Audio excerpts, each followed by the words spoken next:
अस्सलामुअलैकुम वरहमतुल्लाह। मैं हूं हकीम उमर अतारी, हाजिर खिदमत हूं एक नए प्रोग्राम के साथ। आज के प्रोग्राम में जिस मौजू का इंतखाब किया गया है ये मौजू नाक के अमराज के हवाले से है। और इस मर्ज के अंदर नाक की हड्डी जो है वो टेढ़ी हो जाती है। ये नेजल स्पेक्ट्रम इसको कहा जाता है। जब ये टेढ़ी हो जाती है तो इसको डिविएटेड नेजल स्पेक्ट्रम कहा जाता है। इसकी वजह से मरीज किन अमराज का शिकार रहता है और वो किन किन जो है वो अलामत का शिकार रहता है और उसका इलाज कैसे किया जा सकता है।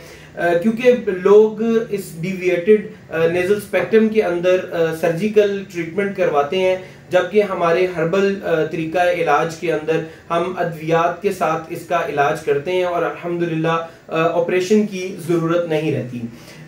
इसकी दो वजूहात होती हैं जिस्म के अंदर पैदा होने की। एक जो किसी ट्रॉमा की वजह से हड्डी टेढ़ी हो जाए, या बर्थ के दौरान जो बर्थ कैनाल होता है जिसके जरिए बेबी डिलीवर होता है, जिस रास्ते से वो रास्ता चूंकि तंग होता है तो बेबी जब डिलीवर हो रहा होता है तो नाक के ऊपर दबाव आ जाता है, जिसकी वजह से जो नाक की शेप है वो खराब हो जाती है, हड्डी के ऊपर दबाव आ जाता है। तो फिर जैसे जैसे मरीज बड़ा होता जाता है, 18 साल की उम्र से लेके 21 साल तक की उम्र तक जो नाक और चेहरे की हड्डियां ग्रोथ करती हैं, तो ये हड्डी जो है वो टेढ़ापन का शिकार रहती है, टेढ़ापन का जो है वो शिकार रहती है। और इसकी वजह से नाक बंद रहता है, नाक के अंदर से खून आता है, सर में दर्द रहता है, फ्लू का मसला रहता है। तो जो हड्डी का टेढ़ापन है वो जिस्म के अंदर काफी अमराज को पैदा करता है जो बहुत ज्यादा इरिटेट करते हैं।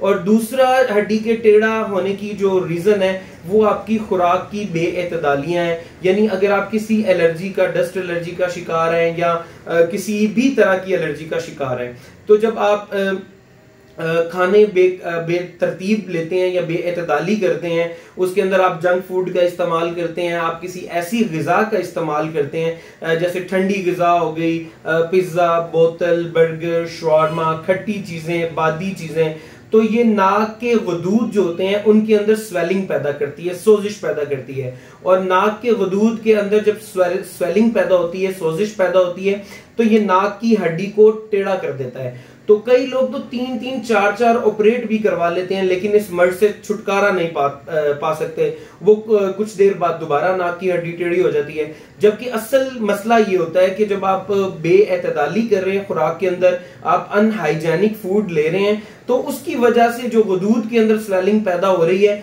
तो वो स्वेलिंग नाक की हड्डी को टेढ़ा करने का बाइस बन रही है। और इसका इलाज हर्बल अद्वियात के साथ किया जा सकता है। इस जो है इसकी वजह जो है उस वजह के अंदर आपको सर्जिकल ऑपरेट की जरूरत नहीं है। लेकिन जो बाय बर्थ है या किसी ट्रॉमा की वजह से, किसी चोट लगने की वजह से अगर हड्डी टेढ़ी हो रही है तो उसका इलाज सर्जिकल ही है। तो आज मैं आपको बताऊंगा कि आप कौन कौन सी अद्वियात इस्तेमाल कर सकते हैं जिसकी वजह से आप इस मर्ज से निजात पा सकते हैं। चूंकि नाक हमारे जिस्म का एक बुनियादी जुज है, हम इसके जरिए ऑक्सीजन अपने जिस्म के अंदर लेके जा सकते हैं और लेके जाते हैं, और इसके जरिए हवा को इनहेल करते हैं, और हवा के मॉइस्चर को ये जो नमी के अंदर लाने के लिए नाक एक किरदार अदा करता है। फिर जो हवा के जरिए मुख्तलिफ बैक्टीरियाज जाते हैं, मुख्तलिफ वायरसेस जाते हैं, तो नाक उनको जो है वो किल भी करता है और जिस्म के अंदर जाने से रोकता भी है। तो ये हमारी बॉडी का एक लाजमी जुज है।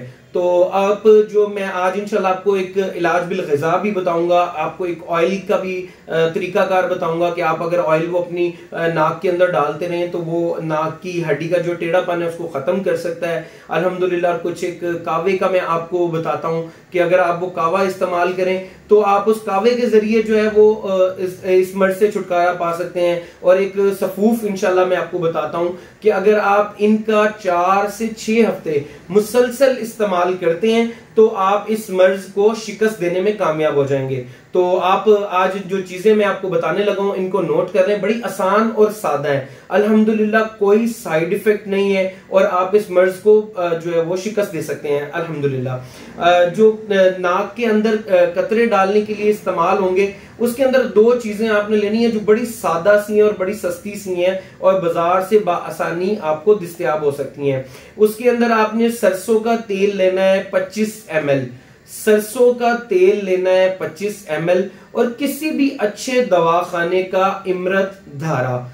इमरत धारा एक प्रोडक्ट है, किसी भी अच्छी कंपनी की आपको मिल सकती है। उसके सिर्फ 20 ड्रॉप्स इस सरसों के तेल के अंदर मिलाकर अच्छे तरीके से शेक करें और शेक करने के बाद सुबह दोपहर शाम सिर्फ 2-2 कतरे आप अपनी नाक के अंदर डालेंगे। उसके अलावा जो एक कावा है वो कावा के अज्जा आप नोट कर लें। कावा के अंदर सिर्फ 2 लौंग, अजवाइन 1 ग्राम और दालचीनी 1 ग्राम।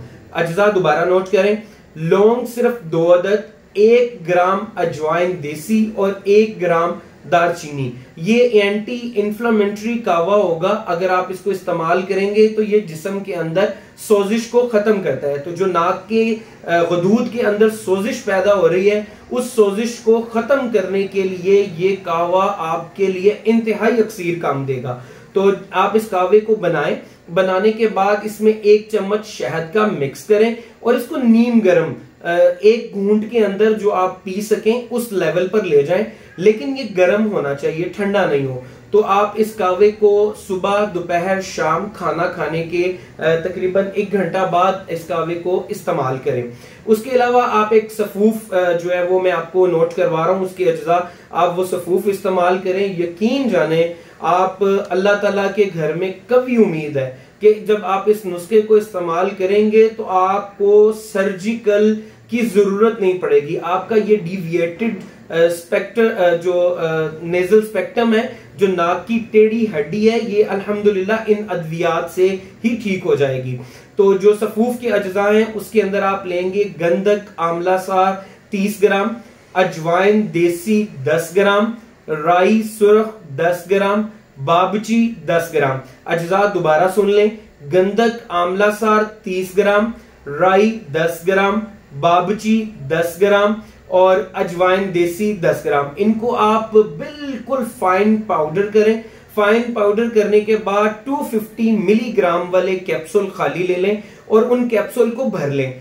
एक एक कैप्सूल खाना खाने के आधा घंटा बाद पानी के साथ सुबह दोपहर शाम इस्तेमाल करें। आप इन तीनों चीजों को इस्तेमाल करें और इलाज बिलग़िज़ा के लिए मटन का सूप लें, तीतर का सूप ले सकते हैं, बटेर का सूप ले सकते हैं। उसके अलावा आप सादा ग़िज़ा इस्तेमाल करें। इलाज जो है उसके अंदर एक चीज को हमेशा मद्देनजर रखना चाहिए कि परहेज जो है वो इलाज से बेहतर होता है। अगर आप इस मर्ज का शिकार हैं तो ठंडा पानी, आइसक्रीम, खट्टी चीजें, बादी चीजें, जंक फूड के अंदर शवारमा, बोतल और पिज्जा, इस तरह की जो चीजें हैं उनको अवॉइड करें।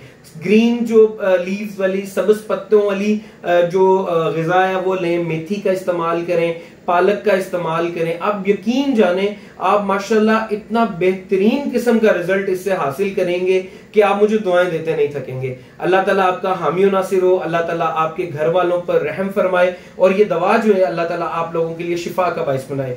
मेरे चैनल को सब्सक्राइब लाजमी कीजिएगा और बेल आइकॉन के बटन को प्रेस कर दीजिएगा। मिलते हैं अगली वीडियो में, तब तक के लिए अस्सलामु अलैकुम व रहमतुल्लाह।